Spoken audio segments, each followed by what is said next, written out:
The week before the wedding, everything began to shift. Daniel's voice on the phone grew shorter, quieter, distant.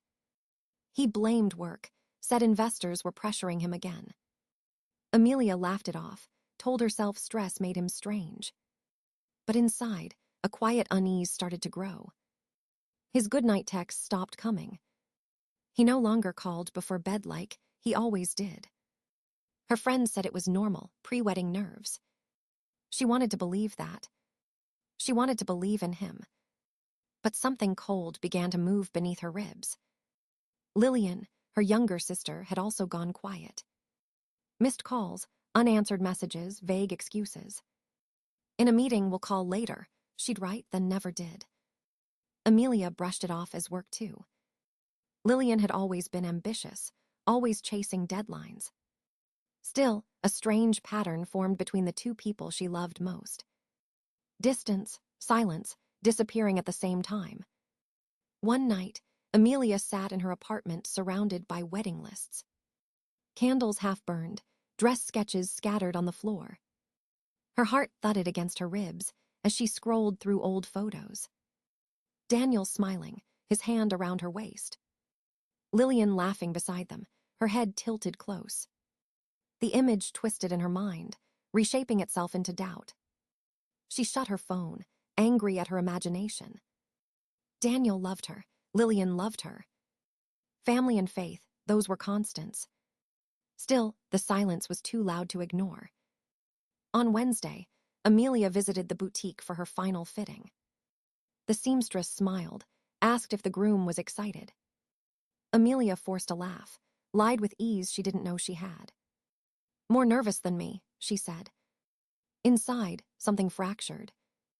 Her best friend, Claire, met her for coffee afterward. You look pale, Claire said, reaching across the table. Amelia stirred her cup for too long before speaking. He's just been busy, that's all. Claire frowned. Has he called today? Amelia shook her head, her throat tight. Stop worrying, Claire said softly. He adores you.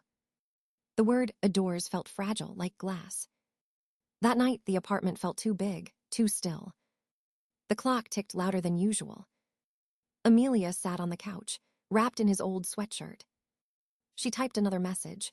Call me when you can, I miss you. The screen stayed blank. Hours passed. By midnight, she was watching the window, waiting for headlights. Waiting for something, anything, that proved he still existed. Her phone buzzed once.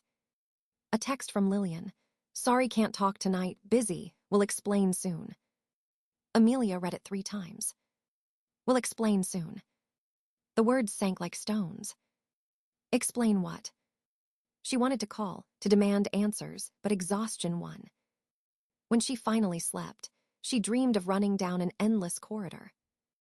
Every door she opened led to the same empty room. In the morning, sunlight poured through the blinds. Her dress hung by the window, gleaming in the light.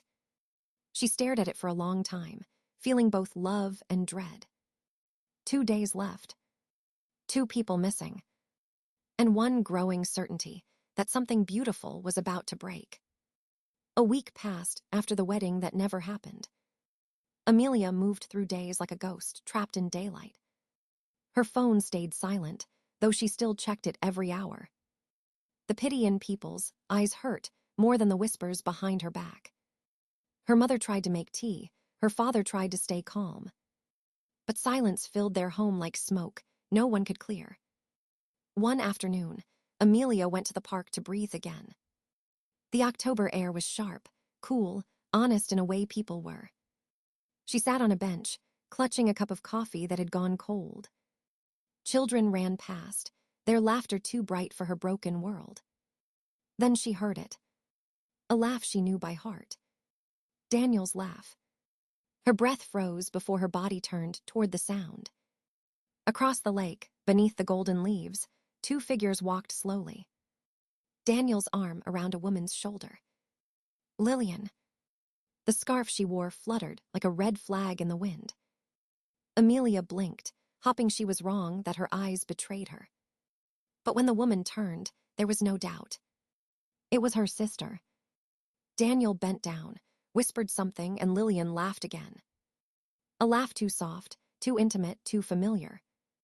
The world narrowed to that single moment, that betrayal made flesh.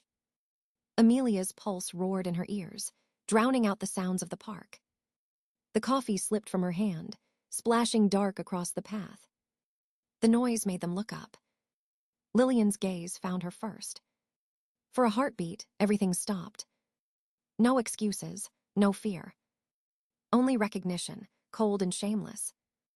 Amelia waited for guilt, for tears, for any sign of remorse. Instead, Lillian lifted her chin, eyes steady, proud. Daniel turned next, his face draining of color. He opened his mouth, but no words came. 3 years of promises, laughter, late-night whispers, all shattered. Amelia didn't speak. Didn't cry. She simply turned away. Each step felt like walking through glass. The air burned in her lungs, but she didn't stop. Behind her, Daniel called her name once, barely audible. She kept walking until the sound of him disappeared completely. Back at her apartment, she stood at the window for a long time. The city lights blurred through tears she hadn't realized she'd shed. Her reflection looked like someone else, older, harder, emptier. On the table sat the velvet box that once held her grandmother's ring. Amelia opened it, staring at the hollow space where love used to live. Her phone buzzed, a message from an unknown number. It was from Lillian. "I didn't mean for it to happen. Please understand." Amelia read the words again and again, until they lost all meaning. Then she deleted the message, the last trace of them both. Outside, the wind carried the sound of church bells from afar. She whispered to no one, "It's over." And for the first time, she truly believed it. The next morning, Amelia packed her bags in silence. Clothes folded without thought, movements mechanical, detached. The city outside buzzed with life she no longer belonged to. Her parents' house smelled of coffee and unspoken grief. Her mother sat by the window, eyes red, voice trembling. "How could they?" she whispered, more to herself than to Amelia. Her father stood behind her, fists clenched, jaw tight with rage. "She's no daughter of mine," he said, the words cutting through air. Amelia looked up, tired eyes meeting his. "Don't say that, Dad," she murmured. "I won't let her destroy us too." He shook his head, pain etched deep across his weathered face. "She betrayed you, Amelia. She betrayed all of us." Amelia nodded slowly, but her voice stayed calm. "I know, but hate won't heal anything." Her mother started to cry again, soft, helpless sobs. The sound broke Amelia, more than any betrayal could. She hugged her mother tightly, whispering, "I'll be okay." But she wasn't sure she believed it herself. Later that day, she returned to the apartment once shared with Daniel. Half the closet stood empty, his side stripped bare. The books he loved were gone, the shelves hollow. On the counter, a note lay under his spare key. 5 words written in his familiar handwriting. "I'm sorry, it just happened." The simplicity of it made her laugh, sharp, bitter, exhausted. As if love could just happen, and so could betrayal. She folded the note carefully, slipping it into her pocket. Evidence, she thought, though of what she didn't know. In their old office, she found a small leather notebook. Lillian's handwriting filled the margins. Lunch with D, meeting with D, coffee with D. Date circled, coded, stretching back months. The truth was older than she'd imagined. Older than her wedding plans, older than her hope. She sat on the floor, surrounded by ghosts of their laughter. The weight of it all pressed against her chest until she couldn't breathe. By evening, she opened her laptop, staring at her hospital email. Her career, the one thing still unbroken. Her fingers hovered over the keyboard before she began typing. Request for transfer, Trinity Care, Oregon. A small rural health clinic thousands of miles away. Her supervisor replied within hours, shocked but understanding. "Are you sure, Amelia? You're next in line for chief resident." "I'm sure," she typed back. The decision felt like oxygen. The next week blurred into boxes and goodbyes. She left behind her apartment keys, the engagement ring, and the past. At dawn, she loaded her car, the trunk filled with the remains of her life. 3 years of love, reduced to cardboard and silence. She looked once at the city's skyline before driving away. Boston shrank in the rearview mirror until it was only light and memory. Every mile west felt like a heartbeat returning to rhythm. Every mile a step closer to something unnamed, something like peace. The road to Oregon stretched like a ribbon of second chances. Amelia drove for days, the world outside changing with every mile. Flat plains gave way to pine forests and distant mountains. She stopped only for gas, coffee, and moments of quiet breathing. By the 7th day, the town sign appeared, Riverbend, population 3,204. Small still, a place untouched by the noise of her past. Her new home sat at the edge of the woods, a tilted cabin of faded wood. When she turned the key, dust swirled in the golden afternoon light. It smelled of cedar and old beginnings. That night, she slept without dreams for the first time in months. The next morning, a knock echoed through the cabin. A woman stood outside, silver-haired, warm-eyed, carrying a basket. "Dr. Morgan," she said, offering her hand. "Welcome to Trinity Care." Amelia smiled, her voice unsure. "Thank you for taking me in." Dr. Morgan laughed softly. "We're just glad someone brave enough came."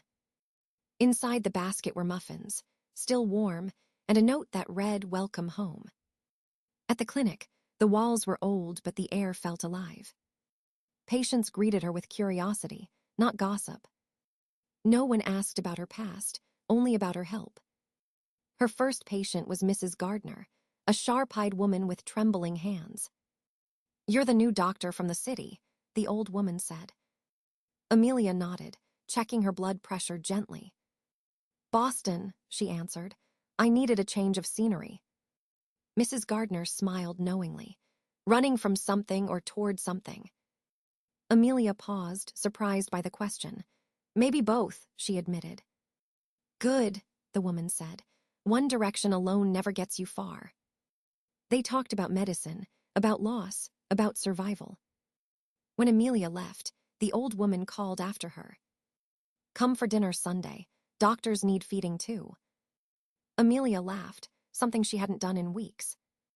Each day after, she found pieces of herself in small places. In the sound of rain on the clinic's roof. In the laughter of children waiting for their checkups. In the smell of pine when she walked home after dark. She worked long hours, but they healed her instead of draining her. At night, she sat on her crooked porch with tea and silence. Sometimes she thought of Daniel, of Lillian, of Boston. The ache was still there, but it no longer owned her. Dr. Morgan became both mentor and friend, firm but kind. "Pain changes people," she told Amelia one evening. "But sometimes it changes them into who they were meant to be." Amelia looked out at the sky turning violet over the hills. For the first time, she didn't feel lost. Riverbend was not perfect, but it was honest. It asked nothing of her except that she stay. And for the first time, since the wedding that never happened, Amelia thought maybe she finally could. 3 years later, the lights of Seattle shimmered against the ballroom walls. Amelia stood behind a podium, notes aligned, voice steady and clear. Her presentation on rural healthcare had drawn hundreds of physicians and executives. "Consistency saves lives," she said, "and compassion keeps those lives worth saving." Graphs and data glowed behind her, proof of everything she had rebuilt. Trinity Care had become a model of hope for forgotten communities. Her name was now whispered not with pity, but with respect. Every word she spoke carried the weight of healing, of others and herself. She clicked to the final slide, proud, grounded, whole. Then she saw her. 5th row, center seat. Lillian. The air shifted, sharp and cold against Amelia's skin. Her sister sat upright, wearing a coral blazer, confidence painted on her face. Their eyes met, the years between them folding into one silent collision. Amelia's pulse quickened, but her expression didn't break. The moderator opened the floor for questions. Hands rose, polite, eager. Then the moderator pointed to the woman in coral. "Yes, you there." Lillian stood, her smile rehearsed and razor-edged. "Lillian Grant, healthcare consultant," she said, omitting their shared last name. Her voice carried a practiced sweetness that made Amelia's stomach tighten. "Dr. Hayes," she began, "your results are inspiring. But tell me, how do you ensure emotional stability among your staff?" She paused, just long enough to let the implication breathe. "Especially since personal hardships can affect professional performance." The crowd shifted, intrigued, unaware of the dagger behind the words. For a heartbeat, silence. Then Amelia lifted her chin and spoke, calm and even. "Resilience," she said, "isn't about avoiding pain. It's about transforming it." Every eye fixed on her, waiting for more. "Our patients bring their stories to us, messy, imperfect, human. So must we. Only when we understand our own wounds can we truly heal others." Her voice did not waver. It rose, steady, sure, stronger than the past ever was. "Pain taught me what textbooks couldn't, that compassion grows in the cracks left by loss." Lillian's confident smile faltered. A ripple of applause broke the stillness, growing louder, fuller. The moderator nodded, impressed. Amelia clicked to the last slide. A photo of the Riverbend Clinic filled the screen, small, sunlit. Alive. "This," she said softly, "is where healing begins." When the session ended, the audience swarmed her with congratulations. Lillian lingered by the exit, her expression unreadable. Amelia didn't approach. She didn't need to. As she walked off stage, her colleague Warren caught her eye and nodded. "You handled that perfectly," he murmured later over dinner. Amelia smiled faintly, the tension easing from her shoulders. "She wanted to remind me who I was," she said, "but I already knew." Outside, the city lights shimmered like reflections of the woman she had become. Not broken, not bitter, only beautifully whole. The autumn wind carried the scent of rain through the old Boston streets. Amelia stood by her childhood window, dressed in black, eyes swollen from sleeplessness. Her father was gone, and the house felt hollow without his humming. Downstairs, her mother moved slowly, fragile but dignified in her grief. Warren touched Amelia's shoulder, his presence quiet, grounding. "He'd be proud of you," he whispered, and she nodded, unable to speak. At the funeral, the chapel filled with colleagues, neighbors, and family friends. The service was meant to begin at 11. At 11:17, the doors opened, and whispers rippled through the crowd. Lillian walked in, wrapped in an expensive coat, Daniel a step behind her. The sight of them made Amelia's heart twist, but not break. Warren's hand found hers, steady and sure. Lillian smiled faintly, the kind of smile used to hide guilt with glamour. She stopped in front of Amelia, voice soft and poisonous. "I was worried you'd be alone today," she said. Warren stepped forward, before Amelia could answer. "Dr. Warren Cole," he said, offering his hand. "Amelia's husband." The word landed like a stone in still water. Lillian's smile cracked, surprise flickering behind her polished facade. 2 years now," Warren added gently. "We're very happy." Daniel's face paled, recognition dawning too late. He had once begged Warren to invest in his failed company. Now, the man he envied stood beside the woman he'd betrayed. Amelia only said, "They're ready to begin," and turned away. During the eulogy, her voice stayed calm, clear, strong. "My father taught me that character is defined by choices in the dark," she said. "Not the easy ones made in daylight." She spoke of his kindness, his patience, his quiet strength. As she did, she saw faces shift in the crowd. Some turned toward Lillian, who sat rigid, her mask cracking. Daniel stared at the floor, his shame heavy and obvious. When the service ended, people surrounded Amelia with condolences. She thanked them, each word a piece of closure stitched by grace. Outside, the autumn sun filtered through crimson leaves. At the cemetery, Amelia placed a single white rose on her father's casket. Lillian stood apart, her heels sinking into the soft earth. Daniel tried to comfort her, but she brushed him off. Amelia watched for a moment, then turned to Warren. "He would have wanted peace," she said quietly. Warren smiled, his hand warm in hers. "And he'd say you've already found it." As they drove away, the city faded into memory, replaced by Oregon's endless green. Riverbend waited, humble and real, the home she'd built from ruins. Their friends greeted them with food, laughter, and gentle love. Patricia hugged Amelia tightly. "We're glad you're back, sweetheart." Later that night, Warren handed her a letter from her mother. Nathan's company had collapsed. Lillian had filed for divorce. Amelia folded the letter, her heart still and quiet. Warren asked, "Do you feel better knowing?" She shook her head. No one wins when a family breaks. He kissed her temple, whispering, "That's why I love you." Outside, the sky burned orange over the pines. Amelia exhaled, the weight finally gone. Not revenge, not triumph. Just peace, simple and absolute at last. The days in Riverbend settled into quiet rhythm. Mornings smelled of coffee and pine, evenings of rain and earth. Amelia sat on the porch, a cup of tea warming her hands. The sky burned gold, fading into soft lavender over the hills. Beside her, Warren read in silence, his hand resting on hers. Letters came from the hospital, offers, promotions, new beginnings. Trinity Care's program would expand to 3 more states under her lead. "Dr. Hayes," Warren teased, "changing the world from a crooked porch." She laughed, the sound light and free of ghosts. Her mother called that week, her voice softer than before. "Your father would be proud," she said. Amelia looked toward the setting sun and whispered, "I know." Inside the cabin, the walls glowed with warmth and memory. No rings, no regrets, only the quiet proof of survival. Outside, the wind carried songs through the evergreens. She leaned her head against Warren's shoulder, breathing in the peace. Once she had built her life from heartbreak. Now she was building something stronger, something real.